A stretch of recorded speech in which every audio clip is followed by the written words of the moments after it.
Você já se perguntou por que você sofre com doenças autoimunes, com alergias ou gases? Estes são apenas alguns dos sintomas que as pessoas que têm o intestino permeável sentem. Nesse vídeo vamos falar mais profundamente sobre sintomas, as causas e tratamentos. Então fique até o final para saber se você sente ou já sentiu esses sintomas. O intestino permeável também é conhecido como liquigante e intestino hiperpermeável.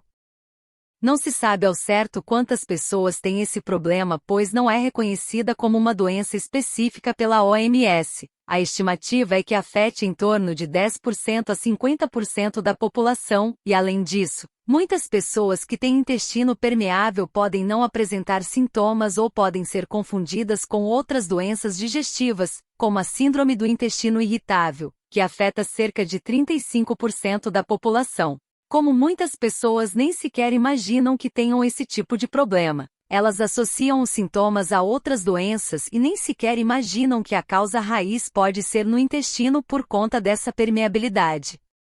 Se você já ouviu falar que o intestino é considerado o segundo cérebro, você vai entender nesse vídeo o porquê disso. E se quiser se aprofundar mais do porquê ele também é chamado assim, deixe seu comentário para fazermos um vídeo exclusivo explicando essa ligação entre intestino e cérebro.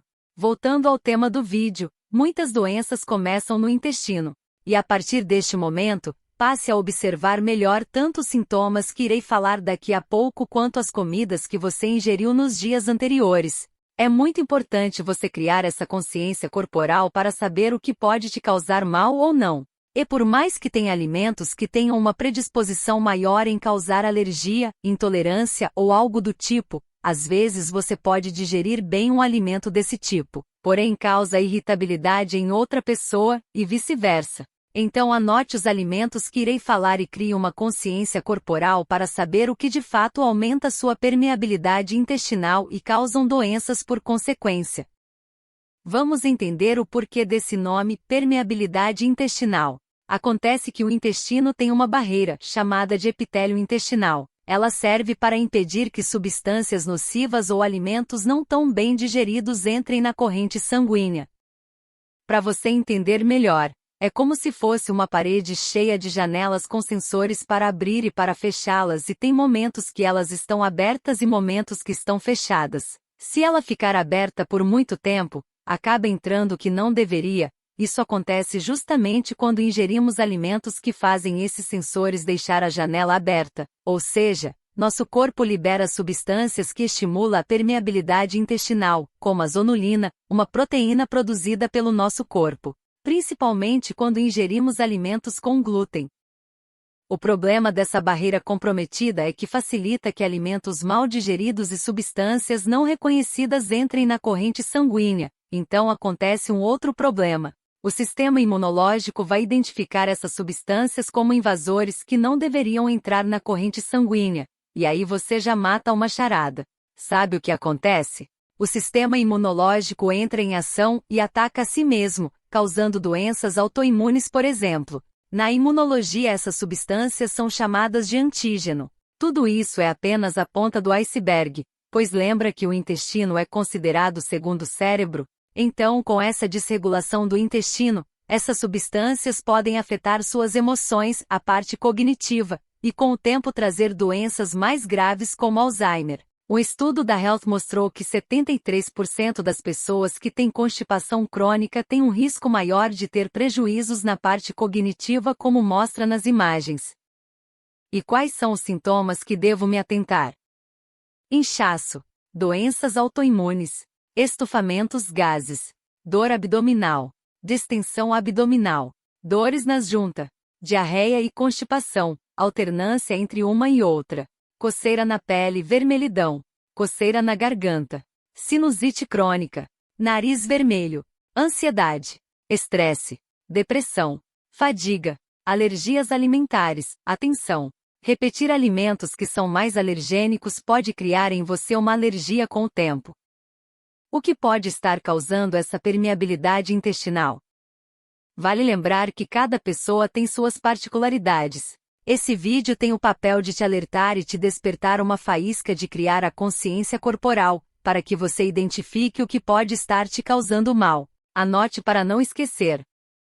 Primeiro, alimentos processados e industrializados. Esses alimentos geralmente são ricos em gorduras, açúcares e aditivos alimentares, que podem causar inflamação e danos à barreira intestinal. Segundo, alimentos com glúten. O glúten é uma proteína encontrada no trigo, centeio e cevada. Em pessoas com sensibilidade ou intolerância ao glúten, o consumo desse alimento pode causar inflamação e danos à barreira intestinal. Isso porque eles estimulam a produção de zonulina, que é uma proteína produzida pelo intestino e ela tem a capacidade de aumentar a permeabilidade intestinal. Ou seja, quanto mais você ingerir alimentos com glúten, maior vai ser a produção de zonulina, deixando a barreira intestinal mais permeável, facilitando a entrada de substâncias ou alimento mal digeridos na corrente sanguínea, causando todos os problemas ditos anteriormente. O próximo tipo de alimento para você anotar é: terceiro, alimentos FODMAP, que são carboidratos fermentáveis que são mal absorvidos pelo intestino delgado. Eles são classificados em 4 grupos. Oligosacarídeos, que são cadeias de açúcares que são difíceis de digerir, como a frutose, a lactose e os galacto-oligosacarídeos. Alguns desses alimentos são cebola, aveia e leguminosas como feijão, lentilha e grão de bico. Disacarídeos, que são açúcares duplos como a lactose. A lactose é um açúcar encontrado no leite e derivados. Em pessoas com intolerância à lactose, o consumo desse açúcar pode causar inflamação e danos à barreira intestinal. Alguns desses alimentos são leite e derivados, fruta como a maçã e pera, e legumes como a ervilha, o milho e lentilha. Monossacarídeos são açúcares simples como a frutose. A frutose é um açúcar encontrado nas frutas, mas também é adicionada a muitos alimentos processados. O consumo excessivo de frutose pode causar inflamação e danos à barreira intestinal.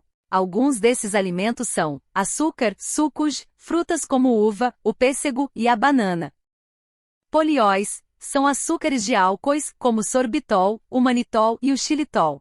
O álcool é um tóxico que pode causar inflamação e danos à barreira intestinal. Alguns desses alimentos são alimentos processados. Frutas como a maçã, pera, pêssego e legumes como alho poró, cebolinha, cebola. Quarto alimento: alimentos com cafeína. A cafeína é um estimulante que pode causar inflamação e danos à barreira intestinal.